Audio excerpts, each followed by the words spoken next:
En lo más profundo de la tierra ibérica, donde el viento susurra secretos ancestrales entre las montañas y el mar respira con la fuerza de los siglos, existe un mundo salvaje que aún resiste. Un mundo que no se ve desde las autopistas ni desde los pueblos, pero sigue latiendo, con uñas, con alas, con escamas, con colmillos. Un corazón indómito hecho de pelajes que se pierden en los bosques, de plumas que cortan los cielos, de miradas que jamás se cruzan con la humana. España, bajo su piel de historia, conserva una herencia silvestre que no se rinde, a pesar del hormigón, a pesar del fuego, a pesar del olvido. Y mientras las ciudades crecen, en los rincones más remotos del país, aún se libera una guerra silenciosa por la supervivencia. Esta es una historia de lucha, de belleza feroz, de criaturas que sin saberlo son guardianes del alma de un territorio. Y todo comienza con una sombra entre los árboles.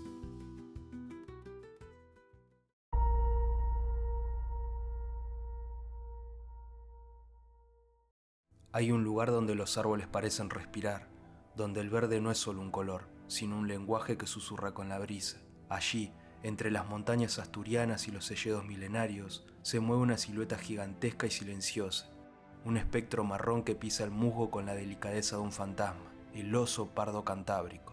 No hay rugido, no hay estampida, solo el crujir de una rama y el eco de un suspiro. Pesa más de 150 kilos, pero se desliza entre el bosque como si flotara. Es un relicto del pasado, una criatura que caminó entre glaciares y que hoy, milagrosamente, sobrevive en un rincón del norte español. Durante siglos fue cazado, perseguido, casi borrado de los mapas, pero se negó a desaparecer. Hoy, menos de 400 osos pueblan la cordillera cantábrica, 400 titanes peludos que cargan con el legado de su especie y con la esperanza de su futuro. La hembra camina con su cría pegada al hombro. Sus ojos escanean el entorno. Cada paso es una decisión entre el riesgo y la necesidad. El invierno fue largo, la nieve cubrió los caminos y el hambre golpeó con garras invisibles. Pero ahora, con la llegada de la primavera, el bosque despierta y el oso también. Revuelca las piedras, destroza troncos podridos buscando insectos, husmea el aire en busca de frutos o carroña. No es un depredador de sangre, es más bien un jardinero del bosque. Su alimentación es variada, sus hábitos sabios. Planta sin querer semillas mientras avanza, renueva los ciclos con su paso pesado y su andar ancestral. A veces, al amanecer, se deja ver a contraluz sobre una loma, como un espíritu que vigila el valle. En esos momentos, el tiempo parece detenerse, porque en su silueta no solo habita un oso, habita la memoria de un país salvaje, pero su existencia es frágil. Una carretera puede separarlo de su pareja, una casa furtiva puede silenciar su linaje. Una mina, un fuego, una tala y siglos de resistencia pueden esfumarse. Y sin embargo está ahí, el último gigante ibérico, el guardián peludo de la montaña del norte, el símbolo vivo de una España que aún se aferra a lo indómito. El oso se aleja entre los árboles, su silueta desaparece con el viento, pero el bosque no queda en silencio, porque hay otro latido, más sutil, más frío, uno que no ruge, pero que muerde con precisión milimétrica. Bajo las mismas hojas que crucieron bajo las patas del gigante, se desliza una sombra más pequeña, más antigua, más letal, una criatura que no necesita fuerza, solo paciencia. Es el momento de los invisibles, de los que habitan los márgenes, de la víbora Speed. No hay advertencia, no hay sonido, solo el roce leve de su escama contra el mundo. Su cuerpo se mueve como un río hecho carne, entre helechos y raíces buscando el calor de una piedra donde recargar su motor interno. Porque ella no caza con furia, sino con cálculo, con el tiempo de los relojes que no marcan las horas, sino los instintos. Es pequeña, pero mortal, una joya venenosa camuflada entre la maleza. Tiene la mirada quieta, la lengua bífida saboreando el aire, y cuando encuentra a su presa, un ratón, un pajarillo desprevenido, un lagarto que cometió el error de confiar en la calma, no necesita correr, solo espera y ataca. En una fracción de segundo todo cambia, un colmillo se entierra y el veneno hace el resto. No hay dramatismo, solo el ciclo brutal de la vida cumpliéndose otra vez, sin testigos. La víbora Speed lleva millones de años perfeccionando su arte, fue respetada por los druidas, temida por pastores, maldecida por los mitos, pero en realidad es solo una superviviente, una criatura que solo muerde si no tiene otra opción, una parte esencial del equilibrio que sostiene este ecosistema. y cuando el sol se esconde, se enrolla sobre sí misma bajo una roca que aún conserva el calor del día. No sueña, solo espera. El bosque vuelve a dormir, pero lejos de allí, donde el bosque da paso al azul, la vida toma otra forma, más libre, más sonora, más líquida. El viento huele a sal, el aire cambia, las montañas quedan atrás y la inmensidad del Atlántico se abre como una puerta sin bisagras. Allí, en las costas del norte, donde el mar rompe con furia contra los acantilados y la niebla abraza las playas como una promesa, hay criaturas que no caminan ni reptan, vuelan bajo en el agua, cazan con risa y respiran como nosotros. Un grupo de delfines mulares salta entre las olas como si celebrara la pura existencia. En el agua ellos no se mueven, bailan. Con cada aleta dibujan en el océano una coreografía que nadie les enseñó. Con cada chasquido, con cada silbido, se llaman por nombre, se cuidan, se consuelan. Los delfines mulares son más que animales marinos. Son inteligencia en estado líquido. Cooperan para cazar, se ayudan para criar, se defienden como una familia.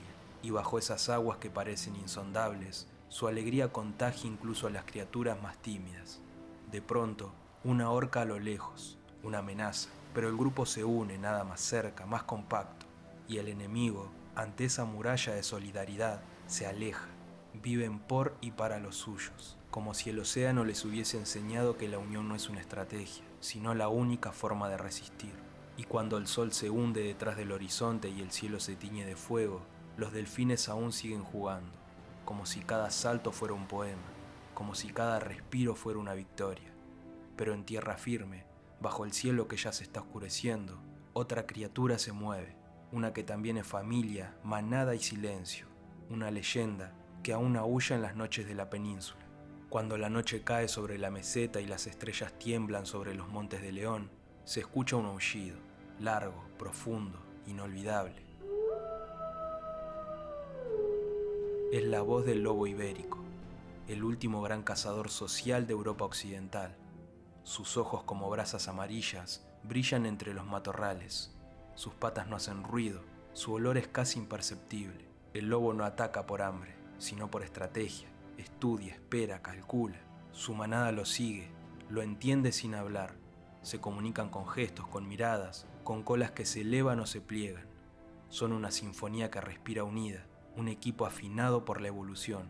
Persiguen ciervos, jabalís, corzos, no por crueldad, sino porque el equilibrio necesita predadores. Y sin el lobo, el bosque se desbalancea, la enfermedad se expande, el caos natural se desborda. Y sin embargo, el hombre lo cazó como si fuera una amenaza. Lo envenenó, lo acorraló, lo redujo a fragmentos de población, disperso y perseguidos. Pero no lo extinguió. Hoy, los lobos aún recorren los páramos, entre encinas y jarales, con la misma dignidad con la que lo hicieron siglos atrás, porque el lobo, como el viento que lo acaricia, no se deja atrapar, y mientras sus crías juegan en la madriguera, él levanta la vista hacia el cielo. Y ahí, justo ahí, un destello dorado se cruza por el aire, una sombra que no aúlla, pero grita. En lo alto, mucho más arriba de las copas de los árboles, donde el aire se vuelve delgado y el mundo se ve pequeño, una sombra planea con majestuosidad.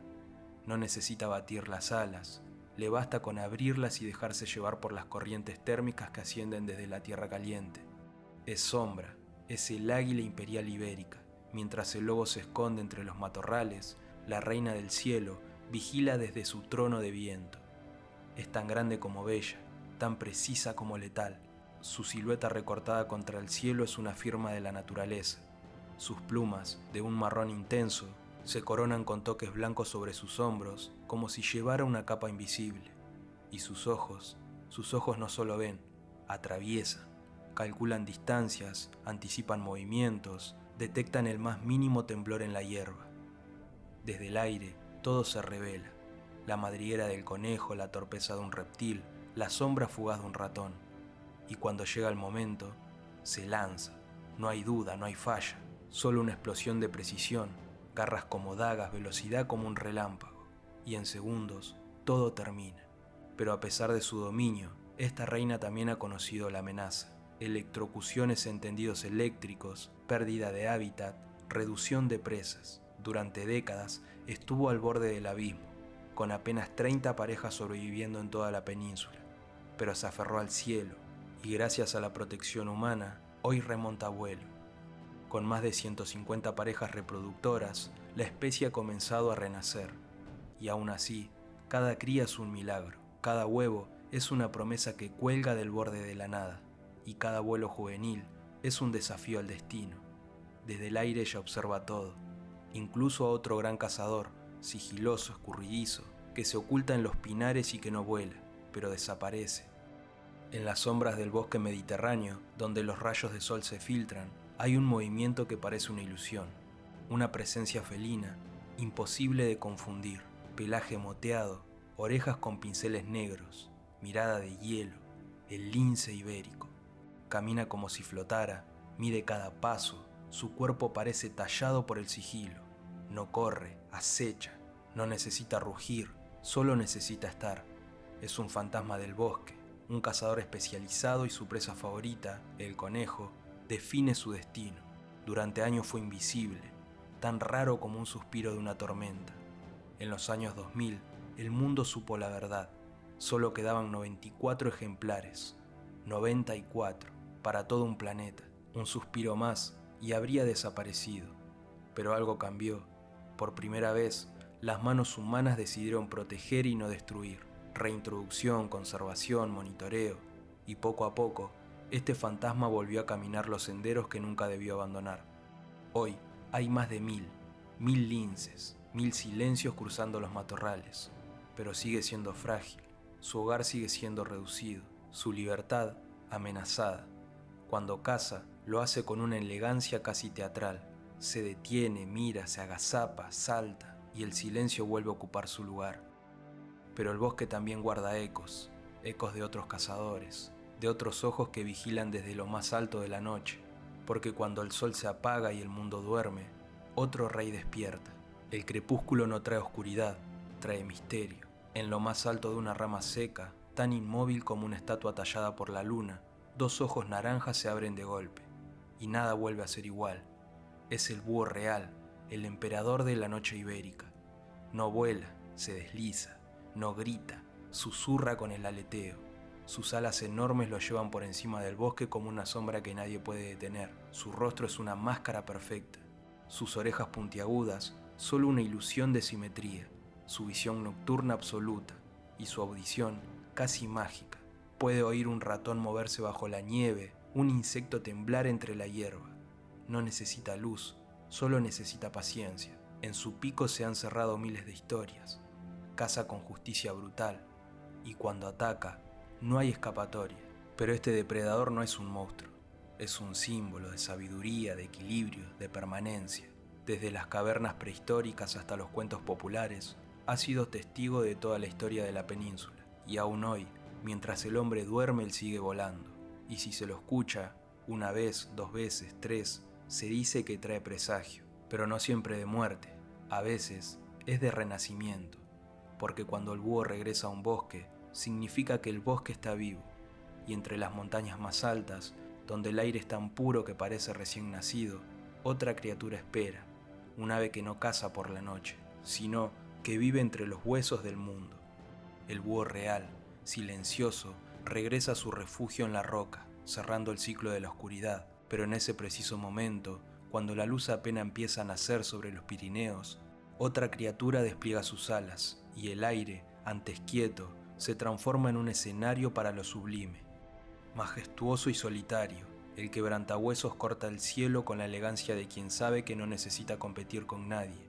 No hay un ave como él, ni en forma, ni en vuelo, ni en costumbres. Su cuerpo, estilizado como una lanza hecha para la altura, se extiende casi 3 metros de ala a ala, y su plumaje, teñido de ocres y rojos por el mismo hierro de las rocas, lo convierte en una figura casi mítica. No parece una criatura del presente, sino un espíritu arrasado desde la edad de los titanes. Vuela alto, muy alto, sin esfuerzo aparente, leyendo las corrientes térmicas como si fueran líneas de un mapa invisible. Desde las alturas, observa al mundo con la serenidad de quien no necesita cazar. Su dieta es distinta, más silenciosa, más brutal. Se alimenta de huesos, de lo que queda cuando la vida se ha ido, y lo hace con una técnica que parece un ritual. Se eleva, carga un fémur, una tibia, un cráneo, y lo deja caer desde decenas de metros hasta que la roca lo parte. Luego baja con la solemnidad de un monje que asiste a un templo y devora los fragmentos, aprovechando cada trozo del calcio como si fuera oro.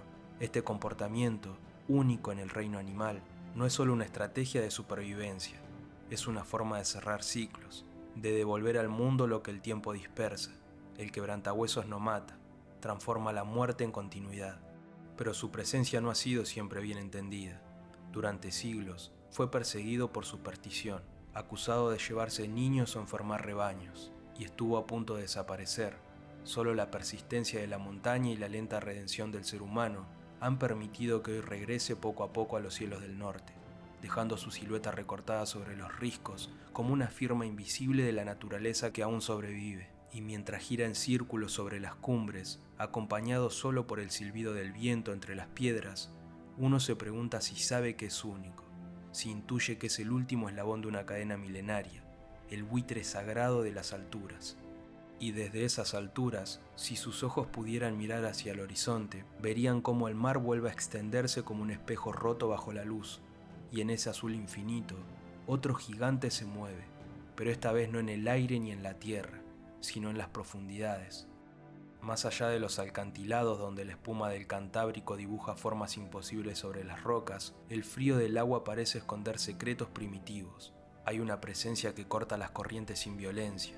No hay aleta dorsal acechante, no hay urgencia en su paso, solo una sombra inmensa que avanza con la lentitud de los antiguos. El tiburón peregrino, segundo pez más grande del planeta, desliza su cuerpo de hasta 10 metros con la gracia improbable de un coloso que no busca cazar, sino existir. Su boca, abierta como una caverna que filtra al mar, no devora presas como lo haría un depredador temido, sino que filtra el plancton que se arremolina en el agua, dejando atrás la imagen hollywoodense del tiburón asesino. Este gigante no muerde, filtra vida. Durante décadas fue malinterpretado. Su tamaño, su silueta, su forma de desplazarse junto bajo la superficie lo convirtieron en leyenda, en rumor, en monstruo marino. Pero el peregrino, fiel a su nombre, no responde al miedo.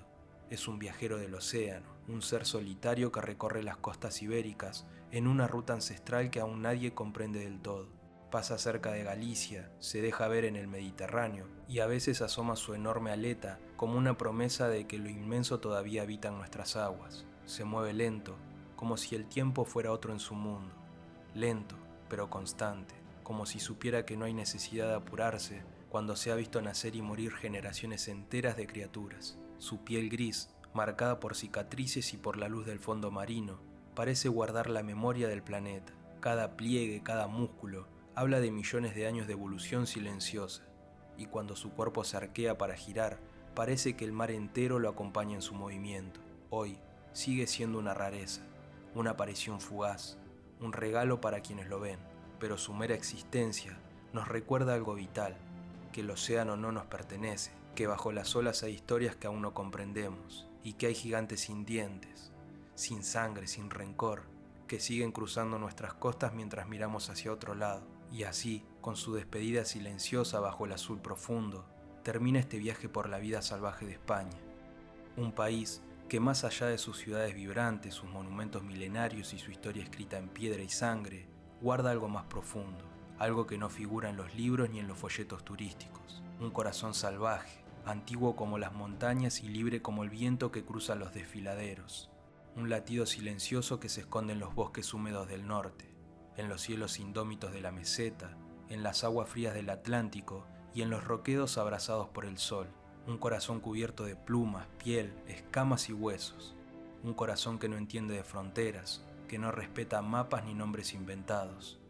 Uno que se expresa en aullidos, en vuelos majestuosos, en saltos sigilosos entre ramas, en ecos que solo la naturaleza sabe leer. Este corazón no habla nuestro idioma, pero grita, canta, vibra, nos recuerda, con cada huella en el barro, con cada sombra en el cielo, con cada mirada fugaz desde el matorral, que no estamos solos, que mientras existan estas criaturas todavía hay misterio, todavía hay belleza que no fue tocada por el ruido del mundo, todavía hay tiempo, porque en cada vuelo del águila imperial, en cada salto del lince entre los arbustos, en cada aleta del tiburón peregrino que corta las aguas profundas, se alza un mensaje claro y poderoso, un susurro que atraviesa montañas y siglos.